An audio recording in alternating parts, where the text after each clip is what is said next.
Diane from Beefhead Videos. Just calling to let you know that the video you reserved is here. Title is How to Please a Woman in Bed 101 Part 3. Oh, one of the girls here said that you might need a new pillow cover for this one. You know, just for protection. Thank you. Congratulations, Mr. Touchdown. Your registration for the 7th UAA rank is now complete. As always, we have faxed you some information about the rankings in case you wish to continue your ascent. Please transfer the money into the designated account as soon as possible. Thank you, and have a nice day.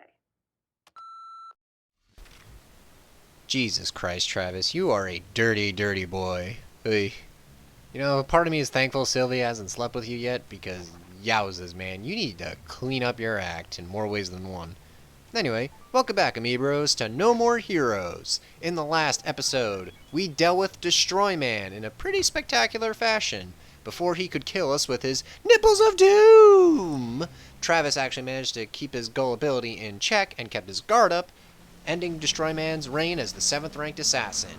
In this episode, we're going to be seeing what new opportunities Santa Destroy has for us. Spoiler warning, not that much. After we face off against Destroy Man, we have no more new locations to go to, no more stores. The only thing available to us that is technically new are the assassination missions and the side jobs. Speaking of which, we're on our way to the job center, actually. Let's see, what do we got? Gas stand. Fill up cars with gas. The gas stand, Luchao. Or Luchao? Is it Luchao or Luco? I have no idea. I probably am offending a lot of people right now by mispronouncing it, and I apologize for that. Anyway, that is our side job for today's episode. Filling up cars with gas.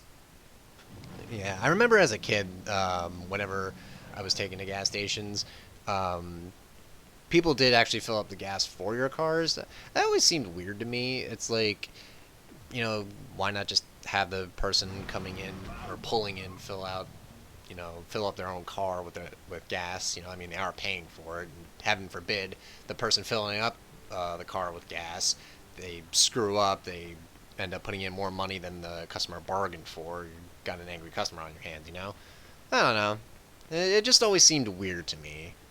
I mean, that, and it also seemed like the easiest job in the world. I mean, you're literally just standing there filling up cars with gas, and you're never exactly bored because there's always people coming in. So, yeah, I mean, nowadays, good luck finding anybody that will fill up your car with gas. Although I do suppose, actually, given the current events, that might seem like the better, safer option. You don't have to go out of the car, you can keep your mask on, shit like that. Might not be such a bad idea. But I digress. Anyway, before we actually go to where the job is located, we're going to pick up some Lavikov balls. We picked up one while we were on our way to the job center, and then we picked up another after accepting the side job. And right here I'm just looking to see if there are any more Lavikov balls within the area. Funny enough, while searching for them, you do see, like, different architecture around Santa Destroy. I mean, it's not much, but at least, you know, it helps develop the world a little bit, seeing, you know, more than just houses. You know, there's another set of apartments there. Maybe the ranked assassins stay there in their cozy little bedrooms, you know, just waiting for the day that they're gonna have to deal with some dumb otaku guy coming to kill them just so he can get laid, you know? Stuff like that. It's fun to imagine these things because, hell, it makes the world more interesting. If Suda and his team aren't gonna do it, then I might as well, you know? And, oh boy, Travis, run faster! God, we're on the clock here. We're not getting paid by the hour. Jeez. At this rate, the 6th ranked assassin is going to be like, wasn't there supposed to be somebody who's challenging me or something? I don't know. Then it just cuts to Travis, just, like, running in place for God knows how long, searching all around the city for Lavikov balls. But yeah, that's generally what I like to do. If I see any Lavikov balls on the way, I generally like to just, you know, go out of my way and pick them up. Also, any dumpsters too. Pick up some nice little t-shirts. Hey man, like I said, gotta customize Travis whenever I can and make the city more interesting. You know, like I said before, if Suda and his team aren't gonna do it, I might as well. Anyway, we got another dumpster here filled with money. Boy, we're just sitting on a paper throne, aren't we? At this rate, we're going to have enough LBs to pay for the 6th ranked fight without even doing a side job. I mean, I'm pretty sure it's possible to have enough money without doing a side job, just by, like, you know, finding the hidden caches and dumpsters and stuff like that. But I'm pretty sure it's just enough to cover, like, one ranked fight. And even then, I'm pretty sure it's, like, the fight with Dr. Peace or something like that. Anyway, the unspoken rule of Send to Destroy: dictate perseverance, which in turn leads to wealth. The world will forever remain closed to those who do not persevere. A god of gasoline is cruel. Lose your perseverance and you'll burn up. This is what perseverance means. So get working. Get working. And he is not kidding with that. As you can no doubt tell, for this side job, what we're going to have to do is we're going to have to fill up cars with gas. Press the B button to pump the gas into the car. Be sure to fill her up just the right amount. If you go over the right amount, Travis will briefly catch fire. Amazingly, the gas station doesn't blow up after this. And this is not my favorite side job because right where that yellow arrow is, that's where you need to fill the car with gas. If you are just under it or go over it, you fail. Well, as you can see right there, I went a little bit over it, and I still passed. That is one reason why I do not like this side job, because the button is very fucking sensitive. Not only that, but there's also a bit of a delay on it.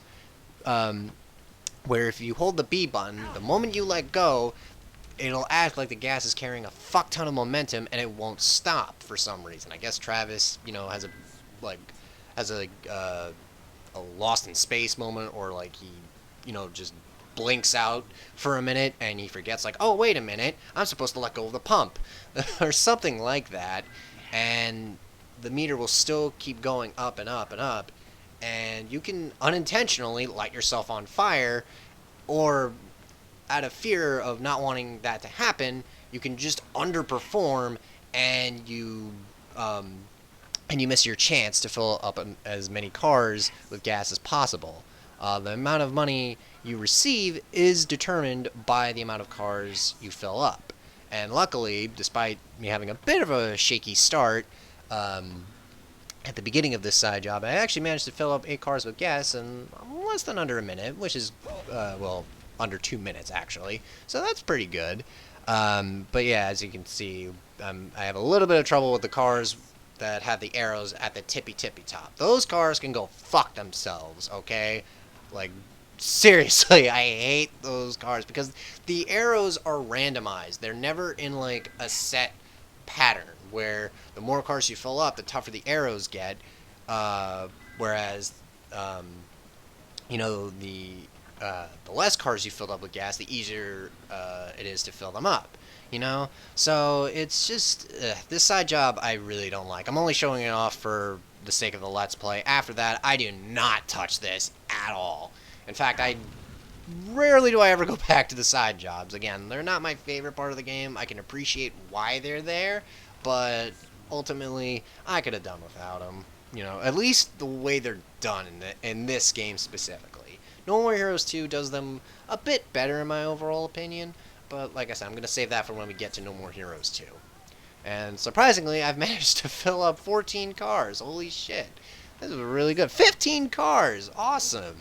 I mean, hey, with this side job, we get to see the amount of cars in Sand to Destroy. You know, how different Travis's motorcycle is comparatively. I mean, look at that. A fucking station wagon is in this town. Who drives a station wagon anymore? Well, probably a lot of people anyway. Yeah.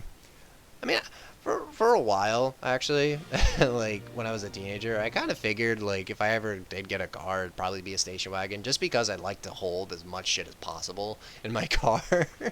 I don't know why, but it just, I was a weird teenager where, you know, when it came to what kind of cars I usually liked, it was either a PT Cruiser, an old-fashioned Camaro, or just something that looked like the most basic as shit car you could imagine. I would probably like it, you know? I'm a simple man with simple tastes. What can I say? I mean, I'm also not that much of a car person, so, what can you do? Anyway, here at K Entertainment, we got 2 brand new assassination gigs. We have one at Bear Hug Studio where we kill 100 enemies. We get paid 90,000 LBs. I'll be showing that off later. But first, the one assassination mission I want to show off is one where we get to act as Darkside Travis. This assassination mission is one of my personal favorites, as you'll see soon enough. Where it is located, it's located right next to the job center, so I'll be cutting to that momentarily. First, we got a couple of things to pick up. Namely, we have to go to some dumpsters and pick up some Lavikov balls right there. Booyah. I don't believe you can pick up a Lavikov ball while you're in the motorcycle, which is kind of unfortunate. I mean, hey man, sometimes if a Lavikov ball is right there and I can just, drive in and pick it up that way, maybe I want to just get it that way. Suda, you ever think about that? I mean, come on now. Anyway, we got 2,000 more LBs. They're just throwing away the money, I swear, man. I wish I could find $2,000 in a dumpster. Certainly make the homeless happy. I mean, is Travis homeless? Nah, because he has an apartment filled with a bunch of stuff, Yeah, no, Travis is definitely not homeless. I don't know why I said that. I'm just silly these days. That or I'm just losing my mind slowly.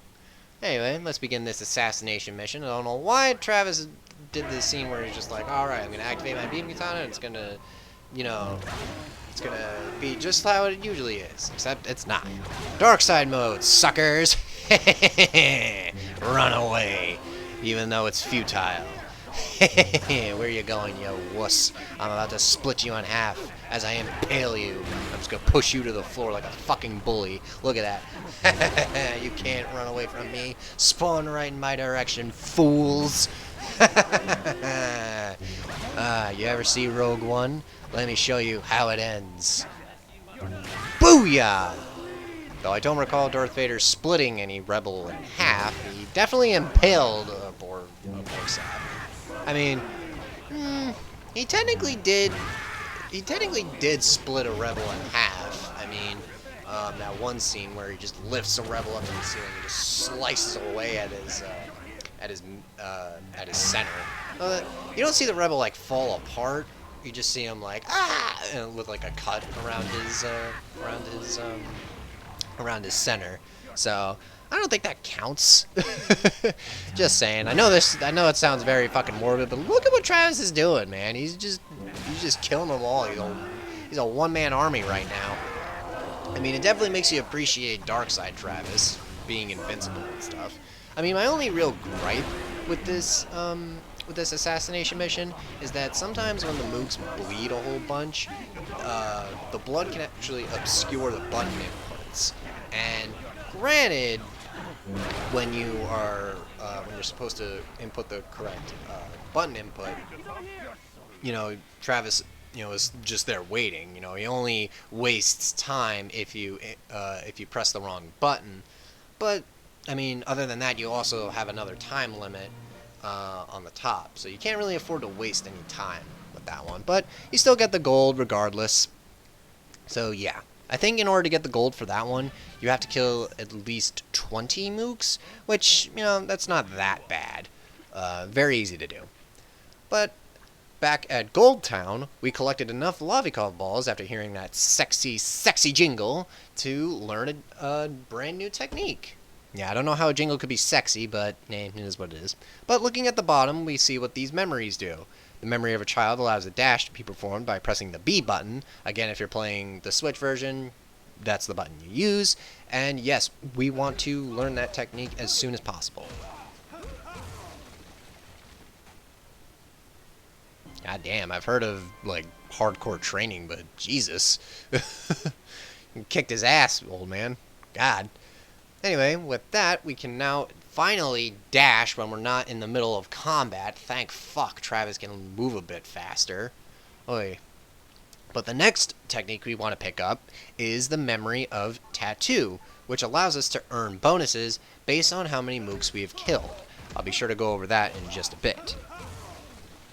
And right now, the old man is beating the shit out of Travis. Jesus. Anyway, we learned the technique of mystery. And obviously, this isn't the only ball out there, so we're going to have to find more. But that won't be for a while, old man. For right now, those are the only 2 techniques that I really need. But, yeah. Anyway, back at Bear Hug Studio, or the train that we used to take to get to Bear Studio, that is where our next assassination mission is. This is where we have to kill 100 mooks under a specific time limit. And God, why am I wearing that ugly-ass shirt? Seriously, I'm supposed to be killing mooks in a stylish fashion, not in a hand-me-down outfit. Ugh. It's ruined. The moment's ruined, guys. I don't want to be here anymore. But I have to be. The door's locked. The only way it's going to open is if I kill 100 of you bastards, so bring it on. So, like most assassination missions, you have to kill a certain amount of mooks under a specific time limit. Fortunately, the time limit is very forgiving. 4 minutes. It should never take you 4 minutes to kill everybody here unless you really, really, really suck. Fortunately, I don't suck because I've done this mission plenty of times. In fact, until recently, this was the mission I used to grind LBs all the way up until the final ranked fight. Yes. This assassination mission is really good at getting you easy money until a specific assassination mission near the end of the game. Until then, what you have to do is you have to strike the mook once, and booyah, you can perform a death blow move. Very easy to do, quick, easy, done.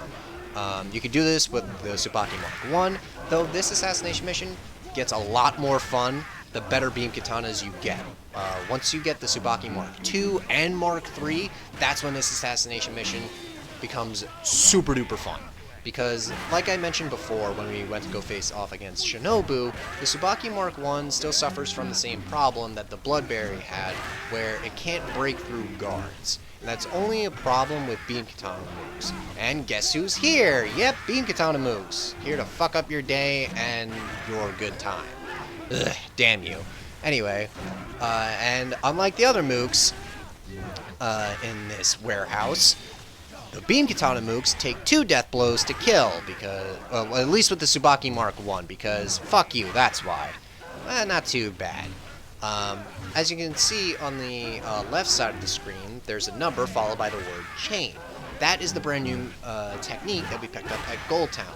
It's not so important here, because it only really counts for the ranked fights.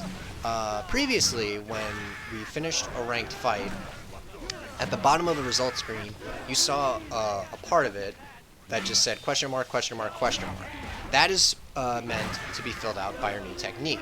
Pretty much, when we get to the ranked fight, beforehand we're killing a bunch of mooks, as you've seen before. Once we get to the end and finish up the area, depending on how many mooks we killed without taking a hit, that will get added. Those are pretty much bonus LBs that get added to our total. Very helpful to get, especially if you want to cut down the grinding as much as possible and get to the next fight in at a quick pace. So yes, you want to pick up that technique as soon as possible. It may not be as enticing as giving Travis another move or increasing the range of his grab, but it can help you out in a pinch. Those extra LBs will go a long way, trust me. Especially the LBs you get from killing all these mooks. And the reason why I consider this to be one of the better missions to grind LBs out is because no matter what, at the end of this mission, you always get 90,000. Yeah, it sucks that you can't increase the amount at the end of it all, but you're still gaining a lot more than 90,000 every time you kill a mook. And it's kind of fun to see how high the chain can go while you're doing this assassination mission. In fact, when I did this, I got up to about, I want to say like 70 before a beam katana mook fucked up my chain. Ugh, that's why I hate them so much. Fuck you, beam katana mooks. Seriously, you all need to die in a fire. Ugh. Yeah. And the sucky part is about this mission, I would say, is that you can't use your roulette wheel here. I mean, I think it would have made it a lot more fun, you know, being able to possibly get a random jackpot, like Dark Travis, the Super Saiyan Travis, you know, slowing down time, that kind of stuff. See, like, that's what I mean when I say the roulette is, like, the like the biggest missed opportunity in this game, because the power-ups are all random, you know, and it's like, that's fine, but more often than not, depending on who you are and your luck, it's gonna miss, and you're not gonna have access to the cool power-ups other than through assassination missions. I mean, you saw how cool Dark Travis was when we had access to that. You know, and it's like, that's what you're missing out on every time the roulette spins, or what you could potentially be missing out on, you know? It just sucks. Much like these guys, I mean, Christ. Bear Hug, the folks over at Bear Hug Studios got to keep sending like 100 people every time Travis takes this mission. And look at that, 4 minutes and 12 seconds. Not my best time, usually I'm a lot quicker with this one, but as you can see, that time limit was very forgiving. And no matter what, every time you finish off that mission, you will always finish off with a gold, provided you can kill all 100 mooks. Unless you really, really, really suck at it, you should have no problem with that. Even with the Tsubaki Mark 1. Unless you're going in with the Bloodberry, because you like a self-imposed challenge. No shame in that, no judgments here. You know, I'm always a fan of those myself.